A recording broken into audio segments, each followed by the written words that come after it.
Selamat pagi, Bapak dan Ibu Dewan Direksi yang saya hormati. Perkenalkan, saya Bu Lipang selaku manajer proyek.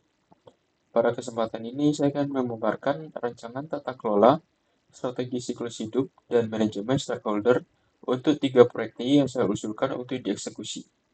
Pertama, pembangunan data center nasional tier 4. Kedua, transformasi digital smart hospital dengan IMR dan AI. Dan yang ketiga, ekosistem IoT untuk smart logistik. Untuk setiap proyek, saya akan membahas 3 hal secara sistematis. 1. Inisiasi proyek dan strategi siklus hidupnya, mulai dari project charter sampai irama pengiriman value. Kedua, tata kelola dan struktur organisasi proyek, termasuk matriks RACI. Dan 3. Analisis serta strategi manajemen stakeholder. Ketiga proyek ini sengaja saya pilih karena masing-masing menuntut strategi yang berbeda, dan disitulah peran manajer proyek diuji untuk memilih pendekatan yang tepat untuk konteks yang tepat. Kita mulai dari proyek pertama, yaitu pembangunan data center nasional tier 4 di sektor pemerintahan dengan dana triliunan rupiah.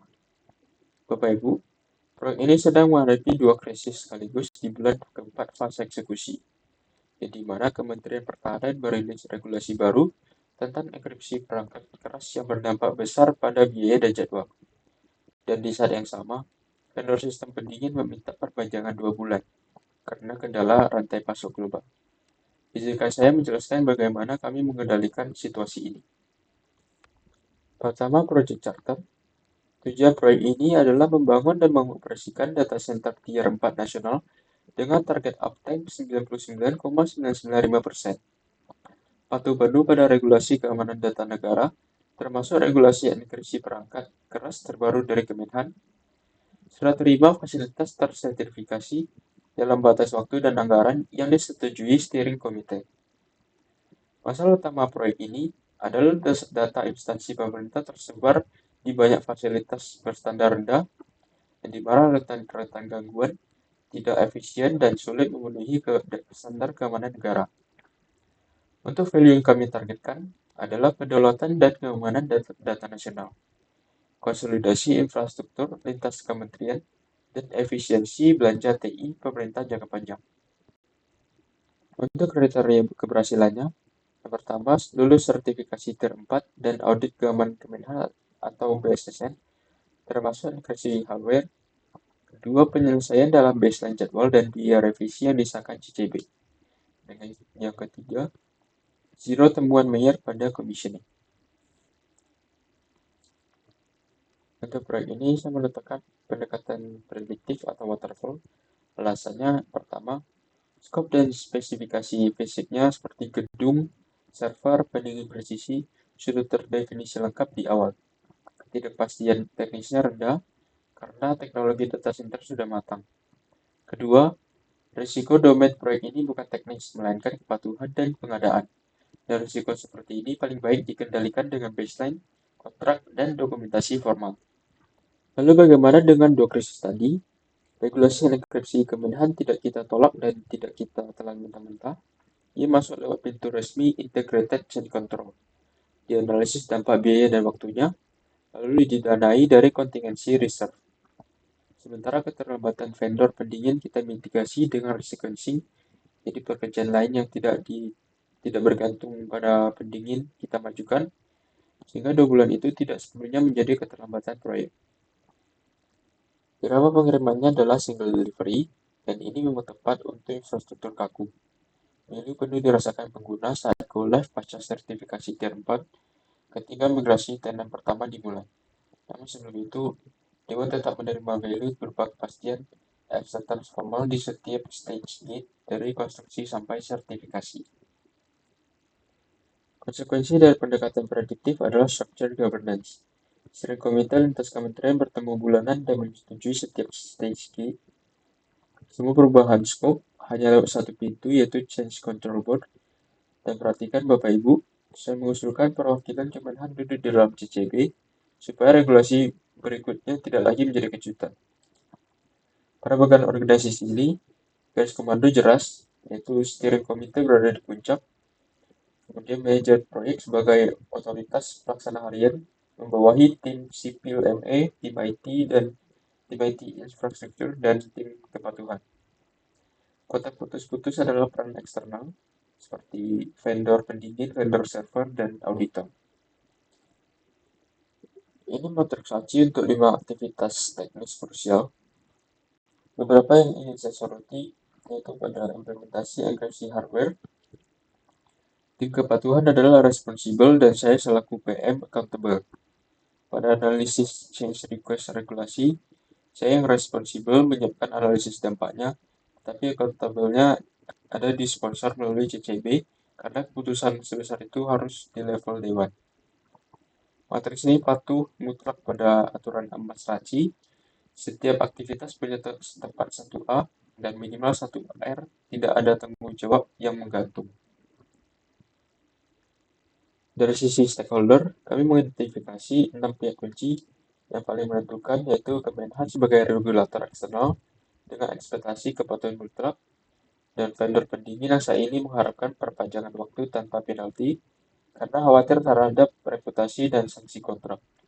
Ekspektasi dan kekhawatiran setiap pihak sudah kami petakan di register ini sebagai dasar strategi perlibatan. Pada power atau interest grid, sponsor dan Kemenhan berada di kuadran manage closely, memiliki power tinggi. Untuk interest tinggi, mereka kami libatkan dalam pengambilan keputusan, bukan sekadar diberi laporan. BSSN dan auditor di keep satisfied, sementara vendor pendingin dan Kementerian Tenan di keep informed. Interest mereka tinggi dan komunikasi rutin menjaga mereka tetap selaras. Terakhir untuk kasus ini, engagement assessment matrix, huruf C adalah sikap saat ini dan D adalah sikap yang kita harapkan.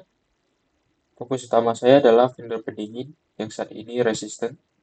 Target kami mengubahnya menjadi supportive melalui negosiasi win-win, resequencing jadwal, pengiriman parsial, dan revisi milestone tanpa penalti penuh, ditukar dengan klausul insentif percepatan.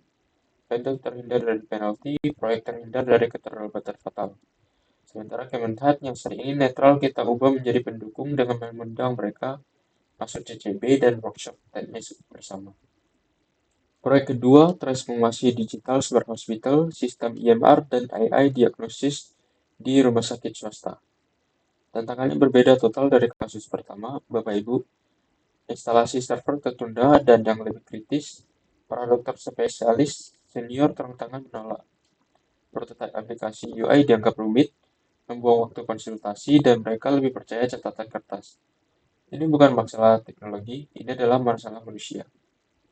Tujuan proyek ini bukan sekedar memasang sistem EMR, melainkan mencapai adopsi aktif oleh dokter dan perawat dengan kepatuhan penuh pada regulasi rekam medis elektronik Kemenkes.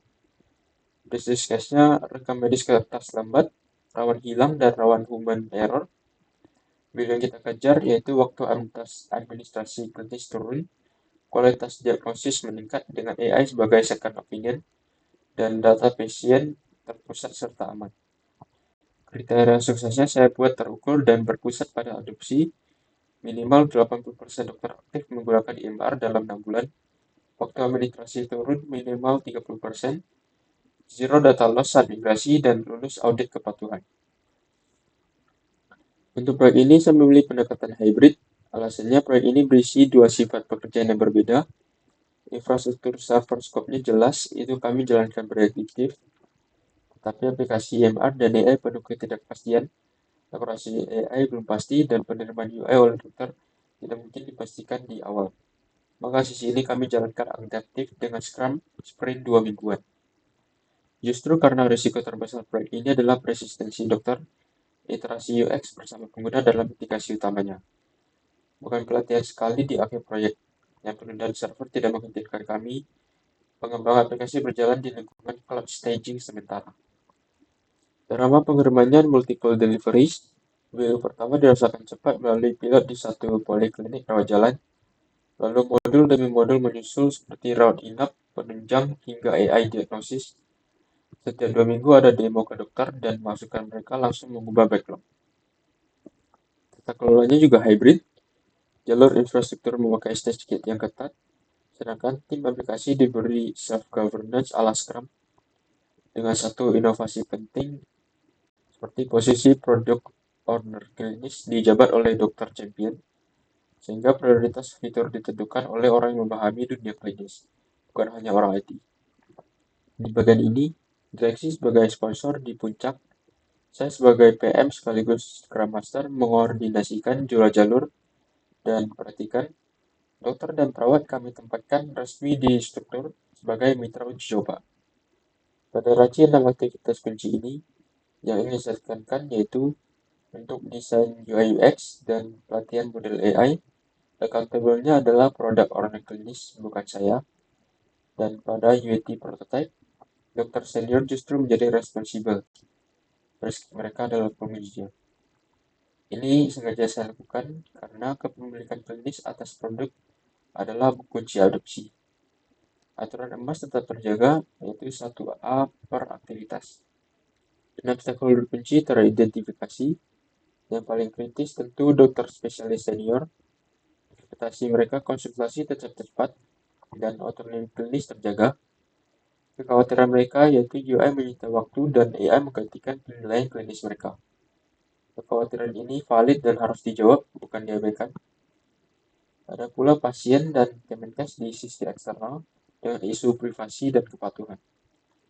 Di grid ini ada keputusan penting, yaitu dokter senior saya tempatkan di manage closely, sejajar dengan direksi, karena mereka punya power de facto. Tanpa mereka, sistem semahal apapun tidak akan dipakai.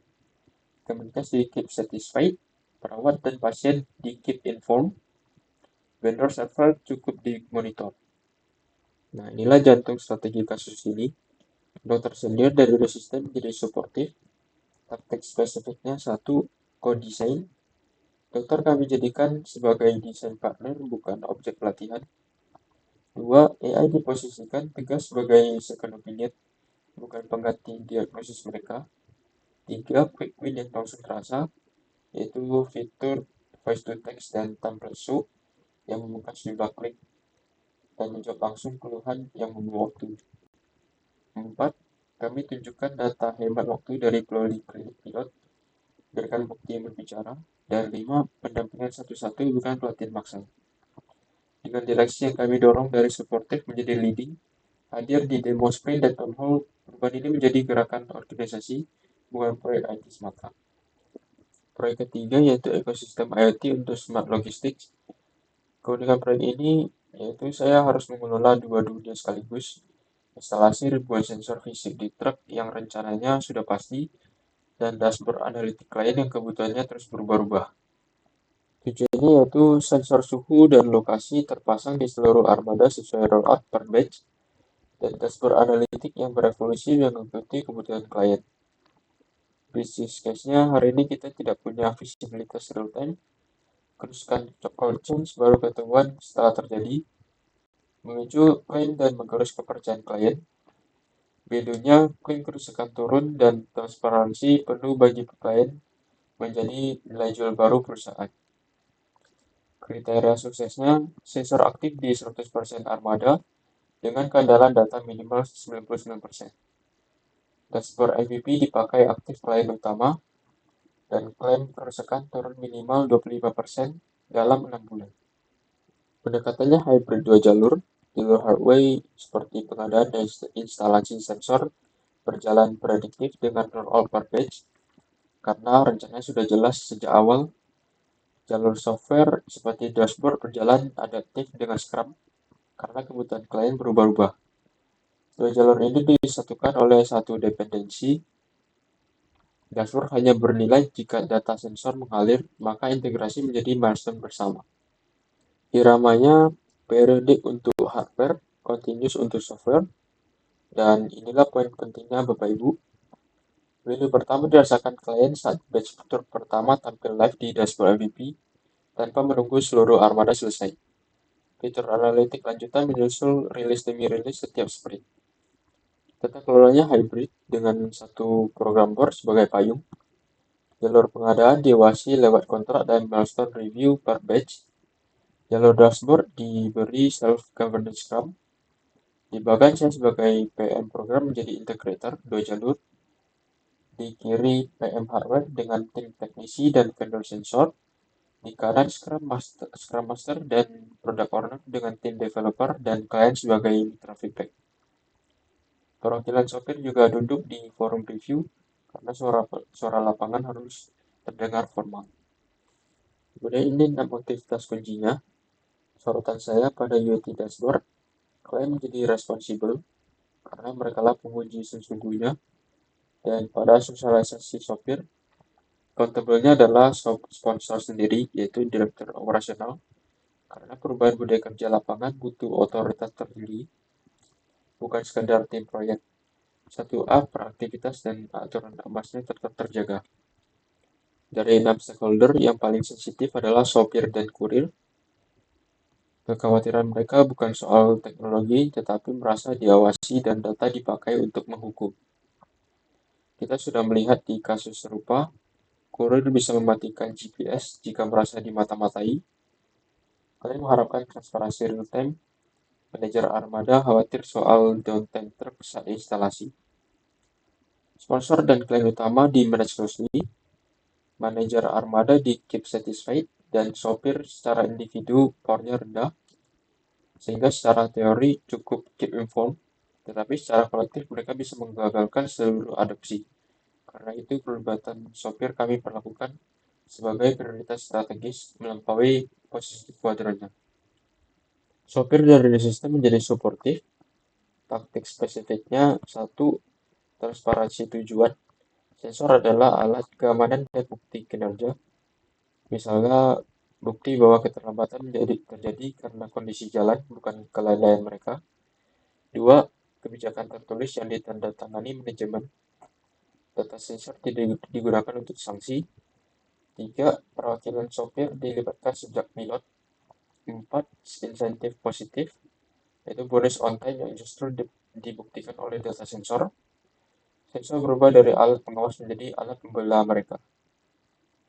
Di sisi lain, klien utama kami dorong hingga leading, menjadi desain partner dashboard dengan demo tiap sprint, sehingga produk yang lahir benar-benar produk yang mereka butuhkan. Dan ini adalah ringkasannya Bapak dan Ibu Dewan Direksi. 3 proyek, 3 strategi yang tepat sasaran. Data center tier 4 dikelola prediktif dengan structure governance. Perubahan regulasi dikendalikan lewat CCB dan vendor lewat negosiasi win-win. Smart Hospital dikelola hybrid dengan rilis bertahap. Resistensi dokter diubah menjadi dukungan lewat ekodesign, bukan pemaksaan. Dan IT Smart Logistics dikelola hybrid 2 jalur di bawah satu program board, dengan sopir yang dilibatkan sejak awal. Dengan rancangan tata kelola, siklus hidup, dan strategi stakeholder yang telah saya paparkan, saya memohon persetujuan Dewan Direksi untuk melanjutkan eksekusi ketiga proyek ini. Terima kasih atas waktu dan kepercayaannya. Saya siap menjawab pertanyaan Bapak dan Ibu sekalian.